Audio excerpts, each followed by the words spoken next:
మెదక్ జిల్లా నర్సాపూర్ నియోజకవర్గ కేంద్రంలో శుక్రవారం కాంగ్రెస్ పార్టీ నాయకులు నిరసన కార్యక్రమం చేపట్టారు. కేంద్ర హోంశాఖ మంత్రి అమిత్ షా అంబేద్కర్పై చేసిన వ్యాఖ్యలు నిరసిస్తూ కాంగ్రెస్ పార్టీ జిల్లా అధ్యక్షులు ఆంజనేయులు గౌడ్, నియోజకవర్గ ఇన్ఛార్జ్ ఆవుల రాజిరెడ్డి ఆధ్వర్యంలో పెద్ద ఎత్తున నిరసన కార్యక్రమం చేపట్టారు. స్థానిక అంబేద్కర్ చౌరస్తా వద్ద అమిత్ షా దిష్టి బొమ్మ దానం చేసి నిరసన తెలిపారు. కేంద్ర ప్రభుత్వం అమిత్ షాను పదవి నుంచి తొలగించాలని డిమాండ్ చేశారు.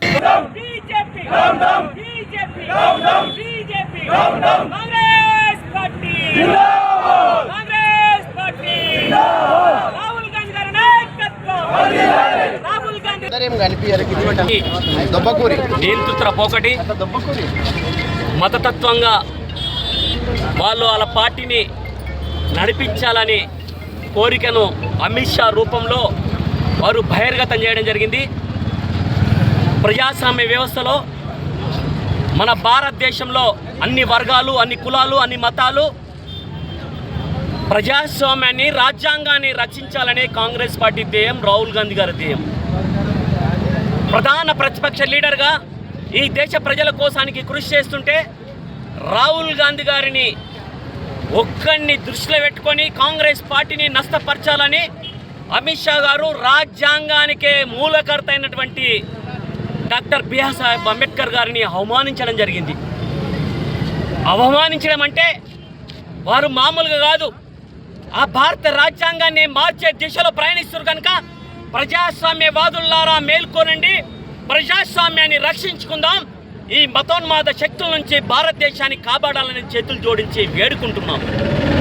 రాహుల్ గాంధీ గారి నుంచి ప్రతి కాంగ్రెస్ కార్యకర్త కూడా ఈ ప్రజాస్వామ్యానికి విలువనిస్తూ ఈ దేశ సంపదనే ప్రజాస్వామ్యం, ఈ రాజ్యాంగమే. ఈ రాజ్యాంగం లేకపోతే లాంటి మీలాంటి కూడా స్వేచ్ఛ లేదు. అందుకోసానికే కొంతమంది గుండాగిరితో, గుండాయిజంతో, మతం పేరుతో ఈరోజు దేశం విచ్ఛిన్నం చేయాలని చేస్తారు. అందుకోసానికే అమిత్ షా గారిని కేంద్ర క్యాబినెట్ నుంచి బేషరతుగా బహిష్కరించాలని, వారిని మీద కేసులు పెట్టాలని, దేశ బహిష్కరణ చేయాలి వారికి.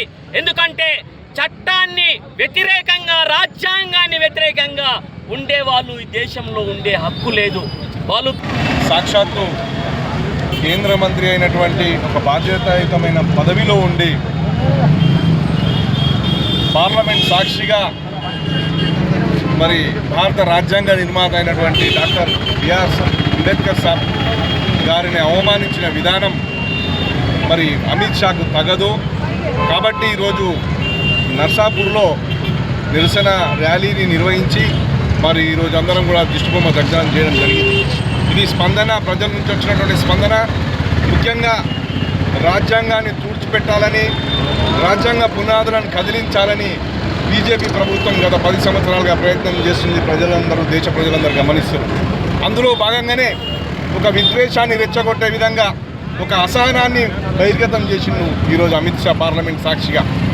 మరి దేశవ్యాప్తంగా, ప్రపంచవ్యాప్తంగా మన్ననలు పొందినటువంటి భారత రాజ్యాంగ నిర్మాత మన నాయకుడు మరి డాక్టర్ భీమ్రావ్ అంబేద్కర్ సాబ్ మరి ఈరోజు మరి అవమానపరచడం చాలా దురదృష్టకరం. ఇది ఎంతవరకు తగదు. ఎందుకంటే ఎక్కడికక్కడనే మనము దీన్ని అడ్డుకోవాల్సిన అవసరం ఎంతైనా ఉన్నది. మీకు తెలుసు, దేశాన్ని మతం పేరు మీద, మరి కులాల పేరు మీద మరి విద్వేషాలు రెచ్చగొట్టి విడదీసే కార్యక్రమం చేస్తున్నారు. వీళ్ళందరినీ కూడా భారత రాజ్యాంగం ఏర్పరచుకుందే మరి విభిన్న జాతులను, విభిన్న సంస్కృతులను ఏకదాటిపై నిలబెట్టే మన భారత రాజ్యాంగాన్ని, భారత రాజ్యాంగ నిర్మాతను.